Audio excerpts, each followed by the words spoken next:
Clinical hypnotherapy भी बहुत कमाल की चीज़ है। एक क्लाइंट आया था मेरे पास जिसकी एज रही होगी 35 ईयर। उसको ब्लड से डर लगता था, लेकिन उसकी लाइफ में, उसकी याद में कुछ भी ऐसा नहीं हुआ था कि उसको लगे कि हाँ, इस घटना के बाद मुझे ब्लड से डर लगने लगा है।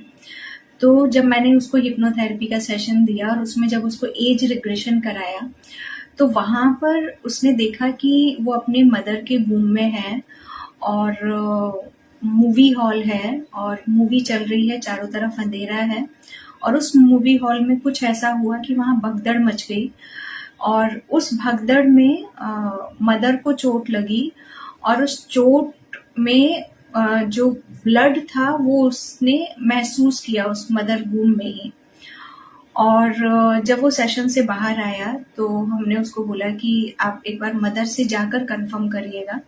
और उसने मदर से कंफर्म किया तो उसे पता चला हाँ, ये घटना हुई थी। जब वो 7th और 8th मंथ चल रहा था, उस समय वो मूवी देखने गए थे और मूवी हॉल में ही कुछ ऐसा हुआ था जिसकी वजह से वहां पर बहुत भगदड़ मची थी और उनकी मदर को चोट भी लगी थी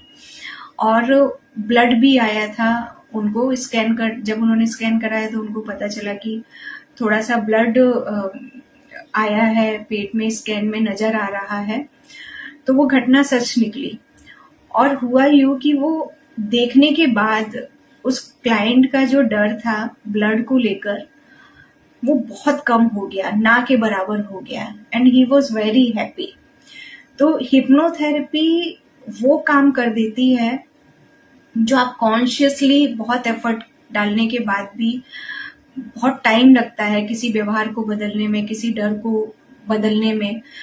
कॉन्फिडेंस को अप करने में। बट जब आप हिप्नोथेरेपी के सेशंस लेते हो, क्योंकि हिप्नोथेरेपी आपके अनकॉन्शियस माइंड पे वर्क करती है,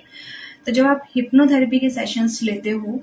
तो बहुत सारी चीजें ऐसी निकलती हैं, आपको ऐसा रियलाइज होता है या कुछ ऐसे आपको सिग्नल्स आपका अनकॉन्शियस माइंड देता है जिसका आपको कॉन्शियसली पता नहीं होता, बट आपका अनकॉन्शियस माइंड सब कुछ जानता है।